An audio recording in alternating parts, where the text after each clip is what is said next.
Encore un tonnerre d'applaudissements, s'il vous plaît. Un tonnerre d'applaudissements, merci beaucoup.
amarama Iteranu tapo ite senua Mau taubaa Ini ay dito atapo Ini ay to amarama Iteranu tapo ite senua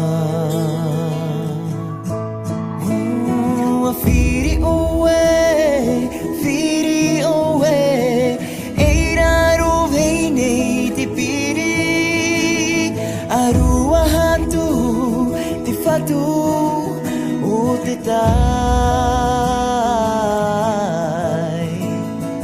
Tu umai te maue Tu umai te maue Maue maue Maue maue Ini aia Tu a marama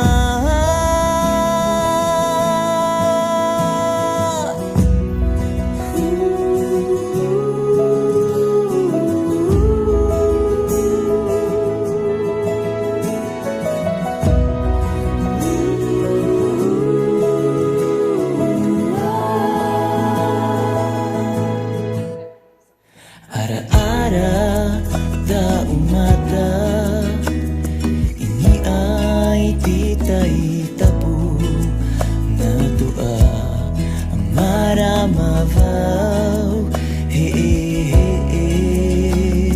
O temiti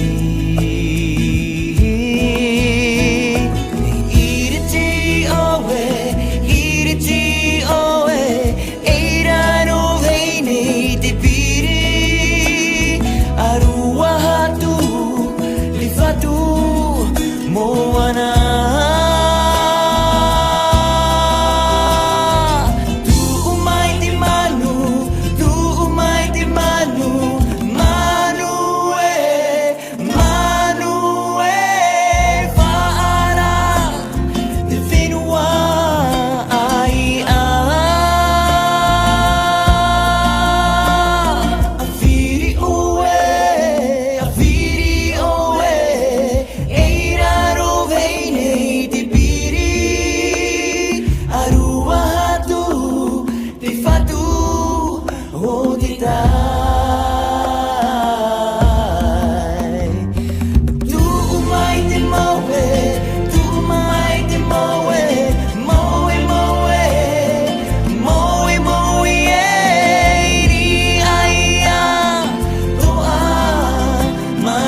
Ama pahite pa, tairi irie, yahua huae,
Ke tukira umara amu te reva Ko i ruarangi te ariki o te tai Ko atu i toro Ko atangi te o Tangi te moana no koe Ko ruarangi te ariki o te tai Reva di manu Kua te tirangi Te nui rarune ua po Kuruarangi te kaito te ta Kua reva di manu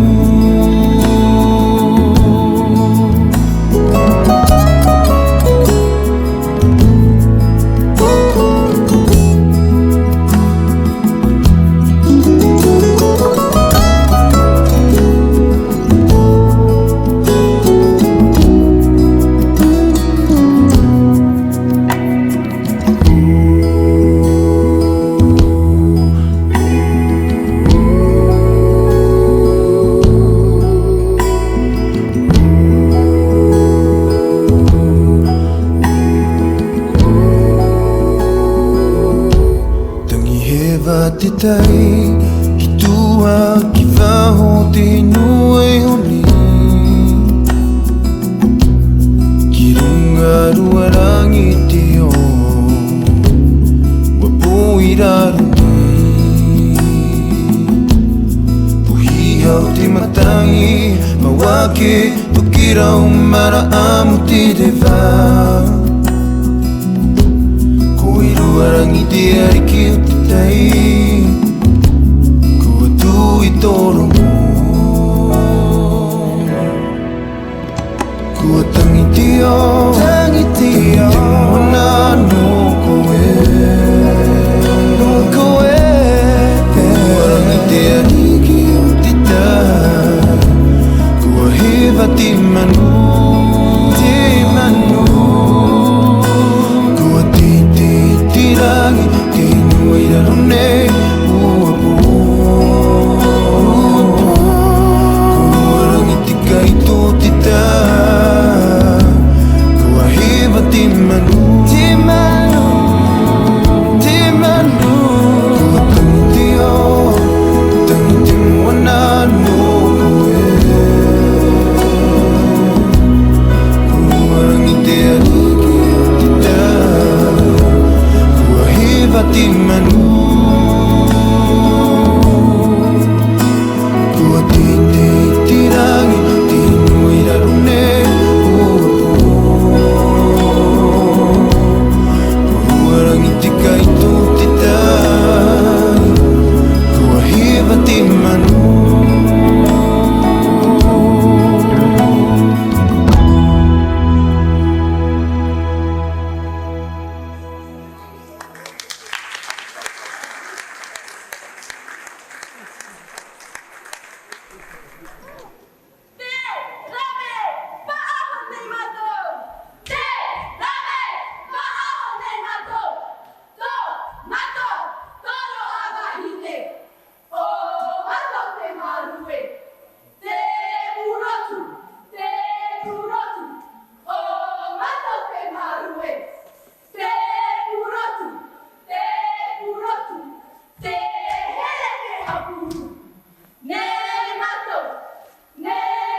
On applaudit bien fort, s'il vous plaît, merci.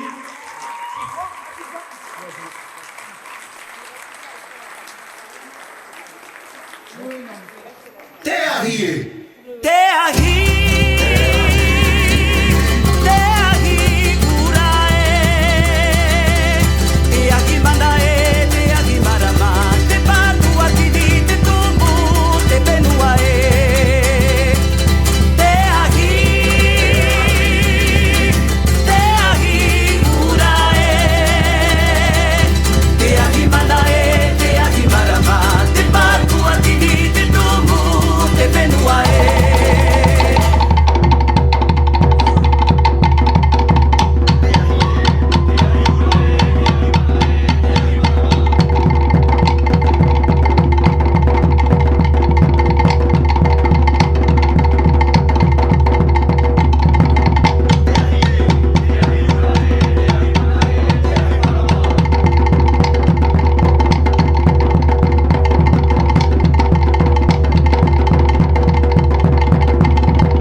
Yata no atu aira Oro I here na oe Ti aturi ava Ia oe ta I here itie E wata I te hora To tawata e raa Naruto I to oe tere Peruri mai aue Wata pero a te mahana Tere vanei te pahi Ti aturi ava Ia oe ta I here itie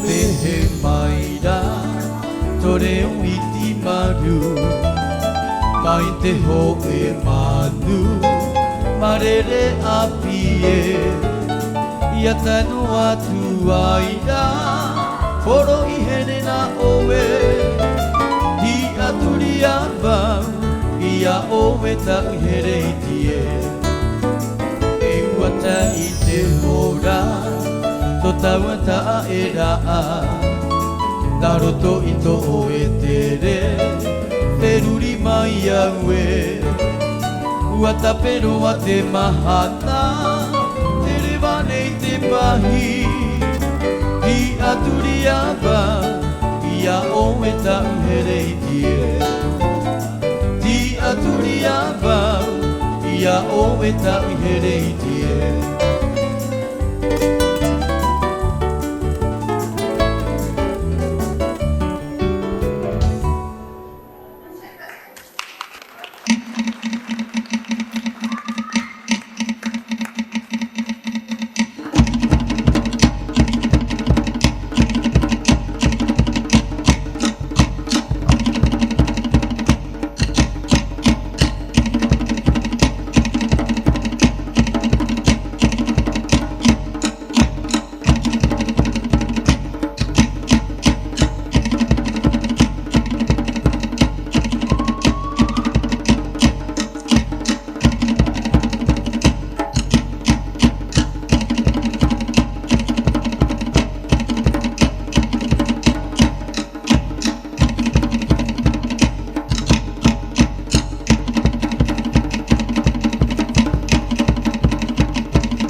vous a plu? Est-ce qu'on peut faire un tonnerre d'applaudissements pour les filles?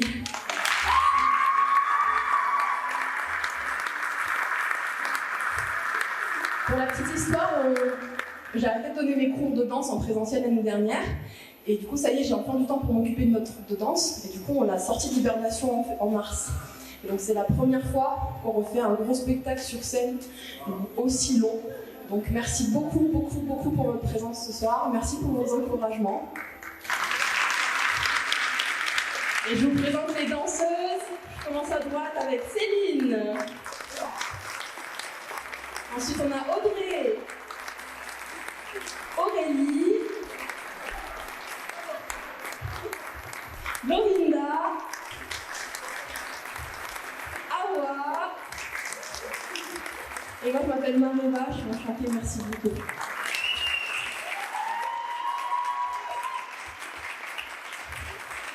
Normalement, à la fin des spectacles, on a tout un beau grand costume, mais du coup, nous, on n'était pas prêtes encore, donc on a sorti le costume des Power Rangers, ce sont tous les costumes de mes solos.